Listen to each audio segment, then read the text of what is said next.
আমি তিয়াশা, আপনাদের সকলকে মহা অষ্টমীর প্রীতি ও শুভেচ্ছা।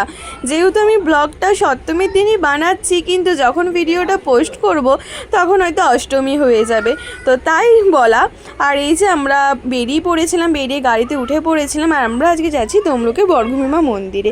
আমরা যদিও এই দিনটাতে প্রতি বছরই যাই, আমরা মায়ের দর্শন নিই, সেখানে প্রসাদ খাই, খুবই ভালো লাগে। আর এই যে বলতে বলতে প্রায় কাছাকাছি চলে এসেছিলাম। আর এই যে দোকানে উঠেছিলাম, কুপন নিয়ে যাচ্ছিল, আর হচ্ছে যে পুজোর ডালাও কেনার ছিল। তো এখানে কিছু গোপুর জন্য জামা দেখছিল দিদি, এখানে বেশ ভালোই লাগছিলো জামাগুলো। হ্যাঁ, আমার ব্যাকগ্রাউন্ড থেকে অনেক আওয়াজ আসছে, ওগুলো একটু অ্যাডজাস্ট করে নেবেন। তো এখানে যে পুজোর আমাদের ডালাগুলো নেওয়া হয়ে গেছিলো, আর এই যে মন্দিরে চলে এসেছি প্রায়। আর কি সুন্দর করে ভেতরটা সাজিয়েছেন দেখুন, খুবই তো ভালো লাগছিলো।